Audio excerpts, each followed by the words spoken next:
السلام عليكم ورحمة الله وبركاته. أهلا بيكم معايا فيديو جديد من فيديو النهاردة إن شاء الله هشرح فيه معاكم مفرش العروسة الملكي، بس مع الاختلاف التاني اللي احنا اتفقنا مع بعض ان احنا نشرحه في فيديو تاني. هشرحه معاكم بطريقة النهاردة ان احنا نقدر نكون من 4 وحدات زي ما احنا شايفين بنكون من المربع 4 وحدات، لكن النهاردة ممكن نكون 4 أو كمان 5 بحيث ان هي تدينا بدل الشكل المربع تدينا شكل دائري. أتمنى ان فكرة الفيديو النهاردة تكون سهلة وبسيطة عليكم وكمان تنول أعجابكم. فضلا ليس امرا، ما تنسوش اذا عجبكم الفيديو تدعموني بلايك وشير وسبسكرايب.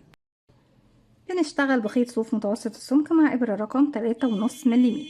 هنبتدي بسم الله الرحمن الرحيم نفس الوحدة اللي كنا شغلينها مع بعض في الفيديو اللي فات، هي اللي بنشغلها مع بعض مع اختلافات بسيطة. هنبتدي اول حاجة، هنا كنت ببتدي ب6 سلسلة، هبتدي النهاردة ب7 سلسلة، وهنشوف طبعا الاختلافات هتدينا ايه فرق طبعا في النتيجة. بسيب مسافة وبلف الخيط حلقة على الهوا، وبحب طبعا اشتغل معاكم باكتر من طريقة او تقنية بحيث ان احنا نكون عارفين كل المعلومات عن الوحدة. مش شرط تكون اول ما تشوفي الوحدة تقولي هي دي الوحدة اللي انا اشتغلتها بالشكل المعين دوت او بشكل الفلاني، لا، احنا ممكن نشتغل الوحدة وتشوفيها وتبص تلاقي ان فيها اختلافات جوهرية. لازم طبعا عشان تكوني محترفة كروشيه تكوني عارفاها ايه كويس جدا. بسم الله الرحمن الرحيم، بعد ما لفيت دائرة على الهواء ببتدي ادخل داخل الدائرة دي، اسحب الخيط واخرج. طرف الخيط بشده بقى في عقدة البداية. في البداية عشان اكون سلسلة بيكون عندي على الابرة حلقة. بسم الله الرحمن الرحيم، بلف الخيط واخرج منها 1 2 3 4 5 6 7.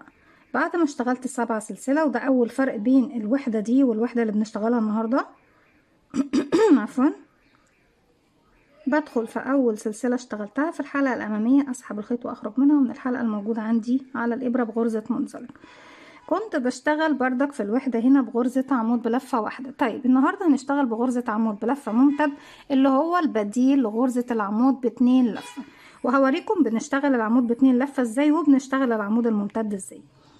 برتفع 4 سلسلة، ارتفاع غرزة العمود ب2 لفة، وزي ما قلت لكم انا ارتفاعي بيكون 4 سلسلة عمود ب2 لفة، لكن لما بشتغل داخل الشغل بشتغل بشكل العمود الممتد اللي هو بديل للعمود ب2 لفة. برتفع بسم الله 1 2 3 4. وهبتدي لما باجي اشتغل عمود باتنين لفة بشتغله ازاي يا بنات؟ بيكون عندي على الابرة حلقة، بلف 1 2، بصبح معايا كده 3 حلقات. بدخل داخل فراغي، اسحب الخيط واخرج. معانا 4 على الابرة، بلف الخيط واخرج من 2 كده مرة، اتبقوا 3، هلف الخيط واخرج من 2، اتبقوا 2، دي تاني مرة كده، تالت مرة بلف الخيط واخرج من حلقتين. يبقى ده العمود ب2 لفة بشكل طبيعي. طيب ازاي بقى بشتغل العمود البديل ليه اللي هو العمود ممتد؟ بلف الخيط على الابرة مرة واحدة، تمام يا بنات، بدخل فراغي، اسحب الخيط واخرج. عندي على الابرة 3 حلقات. طب ازاي ان انا هبتدي اغير بقى واخليه ممتد؟ هلف الخيط واخرج من حلقة واحدة بس، واحدة بس، اتبقوا معايا ال3 هم هلف الخيط واخرج من حلقتين، الف الخيط واخرج من حلقتين. يبقى 3 مرات انا لفيت الخيط وخرجت، لكن مرة من حلقة ومرتين من حلقتين. ده تاني تغيير او تاني طبعا اختلاف بين المربع الاول اللي احنا اشتغلناه في الفيديو السابق والمربع معانا النهارده. والعمود الممتد هو اللي هنشتغل بيه النهارده، ونعتبر ان هي مراجعة على عمود ب2 لفة والعمود الممتد. كده انا عندي 1 2 3 4. يبقى كده كونت اول مجموعة. هاخد بدل ما كنت باخد هنا 3 سلسلة هاخد هنا 4 سلسلة، 1 2 3 4. هبتدي تاني اكون 4 عمود ممتد. 1، بلف الخيط مرة، ادخل، هسحب الخيط وهخرج، هلف الخيط واخرج من حلقة واحدة بس، وبعد كده الف الخيط واخرج من حلقتين، الف الخيط واخرج من حلقتين. يبقى كده 1 2 3 4.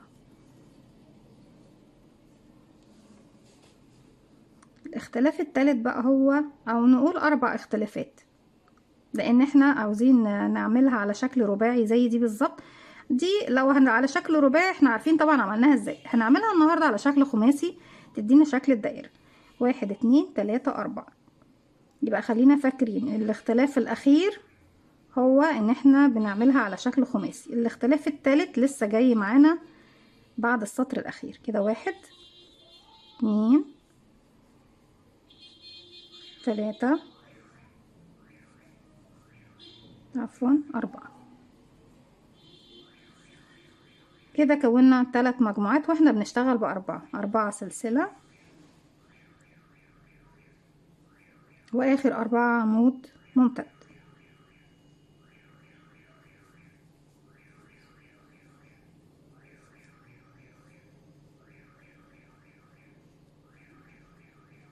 خيط البداية طبعا نحاول ان احنا نخفيه كويس جدا. 2 3 4. طيب خلصنا كده ال4 مجموعات اللي هي بتكون الجزء الداخلي من المربع. طيب نعمل ايه تاني؟ احنا عايزين دلوقتي لما نبتدي نشتغل داخل الزاوية. هنعمل ايه؟ هلف الخيط على الابرة، مش هاخد 4 سلاسل، لا هروح على طول الف الخيط على الابرة، 1 2 3 رابع سلسلة ارتفاع ببتدي اشتغل فيها غرزة عمود ممتد.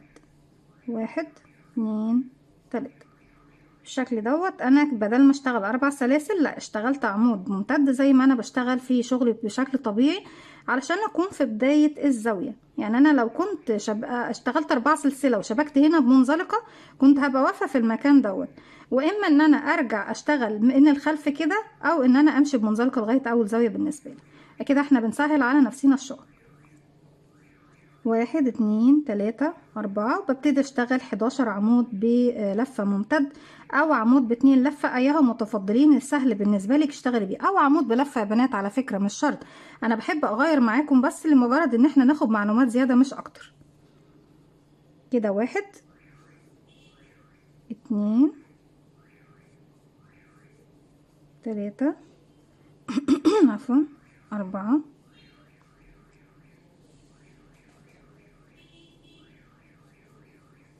5 عفوا 6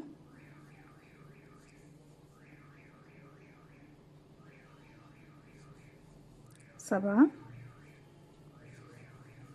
8 9 10 11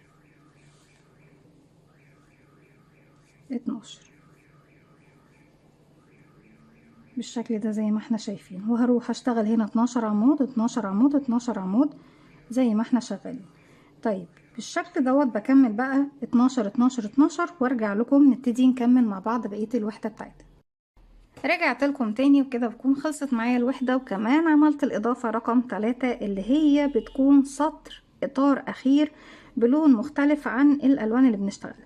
لو أنا هشبك 4 وحدات زي المفرش اللي فات بكون 4 ألوان زي ما احنا طبعا ايه حابين.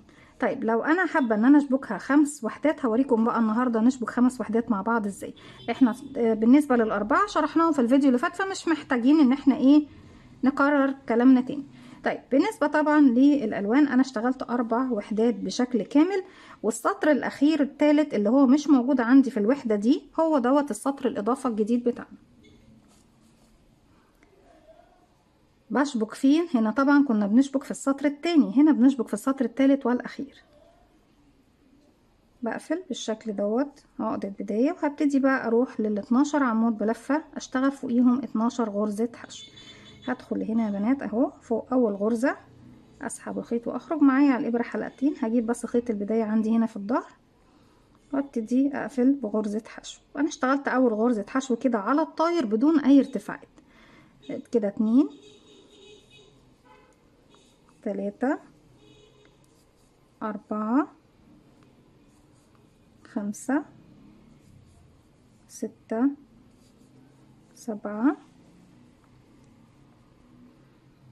بدخل تحت حرف الفي للعمود 8. ازاي بشغل غرزة الحشو؟ بيكون عندي على الابرة حلقة، بدخل فراغي اسحب الخيط واخرج معايا حلقتين، هلف الخيط واخرج من 9 10 11 12. قبل ما اروح اشتغل ال12 الجايين ببتدي بقى اجيب الوحدة اللي هشبك فيها. هنا يا بنات اهي الوحدة دي في الجزء اللي في المنتصف، هنا بشوف الغرزة اللي فوقيه على طول وبدخل اسحب الخيط واخرج منها بالشكل دوت. واما ان انا اخرج كمان من الحلقة دي وبقى عملت غرزة منزلقة، او ان انا يكون معايا الحلقتين واشغل غرزة حشو. طبعا دي بتكون افضل، بتدينا يعني راحة في الشغل شوية. بعد كده هبتدي انا عندي هنا ما بشتغلش من تحت الفراغ، بشتغل بقى على 12 عمود على طول. 1 2 3 4 5 6 7 8 9 10 11 12. بعد ال 12 غرزة بروح للمربع التاني هو في المنتصف هنا، ادخل واشبك بغرزة حشو. انا كده شبكت جزئيتين مع بعض، 2 من هنا و2 من اللون دوت. بكمل بقى 12 غرزة حشو وارجع لكم نكمل مع بعض. بصوا لما بنضيف منها الوان كتير مع بعض تدينا شكل حلو جدا وجميل، وممكن تكوني منها مفرش سرير بالوان مختلفة كتيرة او بطانية بيبي. بعد ما خلصت 12 هبتدي بقى اسيب مسافة من الخيط واقص، وبنفس طريقة التنظيف بالخيط والإبرة اللي اتعلمناها مع بعض في الفيديو التاني هي برضك اللي بختم بيها، توفر عليا اني اقفل بمنزلقة وارجع بعد كده انضف الشغل. هسيب اول غرزة واروح لتاني غرزة، لان طبيعي كده كده واحنا بنكون الشكل ده بنكون حرف في جديد، فانا مش عايزة عدد الغرز يكون زيادة معايا. دخلت تحت حرف الفي للغرزة اللي هي طبعا رقم 2. هجيب بقى شغلي انا هنا بعد ما خرجت انا واقفة في المكان ده، هجيب شغلي تاني لتحت هنا. وبالنسبة للغرزة الأخيرة فيها حلقة أمامية وحلقة خلفية، ماليش علاقة بالحلقة الأمامية، هسيبها وهدخل في الخلفية على طول. هسحب بقى الخيط واحدة واحدة. بصوا لما قفلنا الشكل جميل ونضيف ومفيش أي حاجة خالص. ومش بس كده، لا أنا بدخل في الحلقة دي وباخد كمان، شايفين حاجة عاملة زي المطب كده في الخلف، بدخل فيها كمان الشكل ده. بعد كده في المرحلة دي هبتدي بقى ايه، ادخل تحت اللون الأبيض، اخفي بقى الخيوط دي خالص وارجع تاني مرة وارجع تاني. بتثبتي بقى شغلك كذا مرة وبعد كده تبتدي تقص الخيط الزيادة. خلاص كده نضفنا ما عندناش اي حاجة زيادة، وبطريقة سهلة وبسيطة، وهتخلي شغلك كله نظيف وحلو ومميز. طيب ابتدي بقى اكرر اللي انا عملته هنا ده. دلوقتي هجيب بقى ايه، هنا ده نهاية الخيط البينك. اي زيادات عندك طبعا تنطفيها كويس جدا بحيث يكون شغلنا شكله حلو. بجيب بقى لون تاني نشبك في الازرق. يلا تاني اللون الابيض، بلف حلقة على الهواء، بقفلها عقدة بداية الاول، بقفلها عقدة بداية وخليها عندي على الابرة. هجيب اللون اللي هشتغل عليه وابتدي ادخل تحت اول غرزة من ال12، اسحب، استني انتي بس كده، اسحب الخيط واخرج. بعد كده اجيب الخيط ده هنا معايا على الابره حلقتين، هلف الخيط واخرج منهم بغرزه حشو. انا كده اشتغلت اول غرزه حشو، بدل ما ادخل اسحب العقده وبعد كده اشتغل سلسله واشتغل حشو، لا على طول كده على الطاير نشتغل الحشو على طول، بتكون انضف كده. 1 2 3 4 5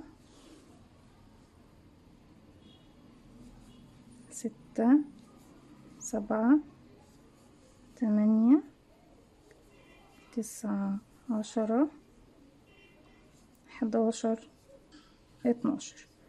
دي بقى اللون التاني اللي هشبك فيه. بنشبك في كل لون مع التاني في جزئين، يعني جزء هنا اهو، وارجع اشتغل 12 حشو تاني. اولهم اهي يا بنات، شايفين حرف الفي للغرزة اهو، عشان ما ننساش ان ده حرف الفي الاول غرزة. 1 2 3 4 وبكمل ال12. بعد ما كملنا خلاص 12 غرزة بروح بقى للجزء اللي هنا ده، شايفينه عندي هنا في المنتصف. هبتدي ادخل تحت، شايفين بقى المكان اللي هو مشبوك فيه الاتنين، هنزل من تحت كده، هدخل وهعمل غرزة الحشو بتاعتي اللي انا بشبك بيها. هرجع للوحدة اللي باللون الاصفر تاني، هشتغل 12 حشو على 12 عمود و12 حشو على 12 عمود وارجع لكم تاني نكمل مع بعض.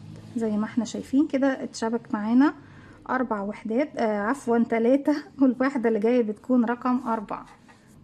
رجعت لكم تاني بعد ما خلصت الوحدة رقم 3، نبتدي نشبك الوحدة رقم 4. ابتديت بنفس الطريقة واشتغلت 12 غرزة حشو. ابتدي بقى اجيب اللون الاصفر، باخد منه جزئين، هاجي هنا عند الجزء ده هنزل اشبك بغرزة حشو وبكمل على ال12 غرزة عمود، 12 غرزة حشو زيهم.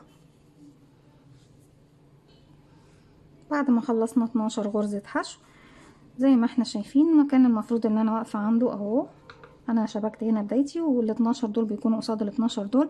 طيب يا بنات لو انا بشبك 4 بس زي ما انا شبكت هنا، عشان برضه عفوا يا بنات بس الكاميرا فصلت مني، زي ما قلت لكم لو احنا هنشبكها 4 وحدات زي ما احنا كنا طبعا بنشبك المجموعة دي، هنشبك في المكان دوت مرة، وبعد كده هشتغل 12 حشو، وبعد كده هشبك المكان هنا، هيدينا شكل ايه المربع زي بالظبط نفس المربع ده.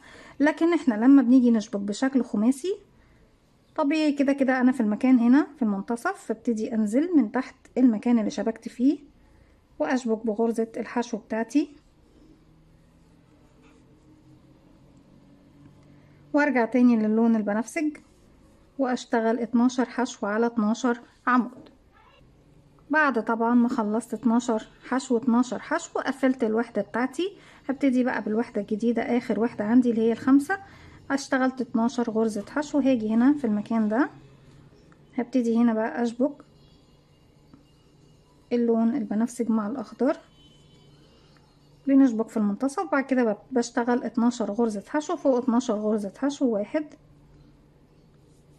2 3 4 5 6 7 8 9 عفوا 10 11 12. تيجي نشبك، هنشبك في المكان دوت، المكان ده هيكون مشترك معايا ما بين الوحدات كلها والوحدة اللي بشبكها دلوقتي. هاجي هنا من المنتصف، بنزل من المنتصف هنا اي مكان انا حابة اشتغل فيه واشبك بغرزة الحشو، ارجع اشتغل على ال12 هنا 12 حشو زيهم،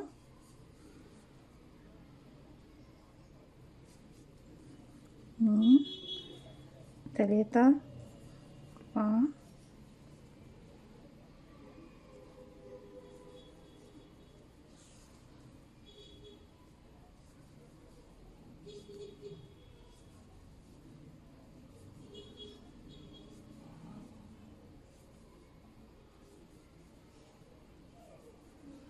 في النهاية بروح للجزء اللي هو باللون البينك زي ما احنا شايفين، هشبك فيه الجزء ده وتبقى اخر مكان بشبك فيه وحدتي، وببتدي اكمل بقى ال12 حشو فوق ال12 حشو.